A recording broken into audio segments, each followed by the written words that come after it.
இந்த மே மாதம் கர்த்தர் நமக்கு கொடுக்கப்பட்ட வாக்குத்தத்தம் புலம்பல் எழுதின புத்தகம் 3ஆம் அதிகாரம் அதில் 31ஆம் வசனம். Book of Lamentation chapter 3 verses 31.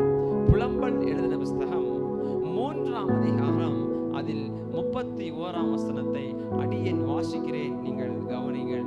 ஆண்டவர் என்றென்றைக்கும் கைவிட மாட்டார். என் அன்பு தேவஜனமே, இந்த மாதம் கர்த்தர் உங்களை பார்த்து சொல்றாரு, என் அன்பு மகனே, என் அன்பு மகளே,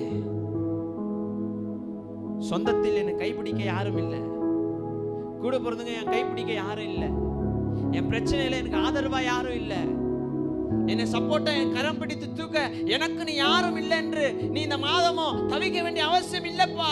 காரணம், நான் உன் தேவன், உன்னை பார்த்து வாக்குரைத்த நல்லவா, என் மகனே, என் மகளே, நீ பயப்படாதே, நானே உன் கர்த்தர், நானே உன் தேவன், உன்னோட கூட இருந்து உன் கரத்தை பிடித்து நடத்துகிற தேவன் நான். உனக்கு வாக்கு கொடுக்கிறேன், நான் ஆண்டவர் உன் கர்த்தர், என்றென்றைக்கும் உன்னை கைவிட மாட்டேன், கைவிட மாட்டேன்.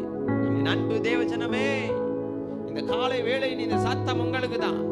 இதை நீங்கள் கவனமாய் கவனிங்க. கர்த்தர் உங்களை பார்த்து சொல்றாரு, துருவியில் இருந்த எரேமியாவை கரம் பிடித்து தூக்கின தேவன், இஸ்ரவேல் பிள்ளைகளை கரம் பிடித்து நடத்தின தேவன், யோசுவாவின் கரத்தை பிடித்து இஸ்ரவேல் பிள்ளைகளை அற்புதமாய் நடத்தி கானான் தேசத்தை பிரவேசிக்க செய்த தேவன் இந்த காலை வேளையிலே உங்களை பார்த்து சொல்றாரு, என் அன்பு மகனே, என் அன்பு மகளே, நீ பயப்படாத.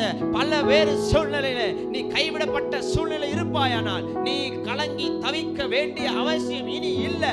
காரணம், நான் உன் தேவன், உன்னை பார்த்து வாக்குரைக்கிறேன், நான் உன் கர்த்தர், என்றென்றைக்கும் உன்னை கைவிட மாட்டேன்.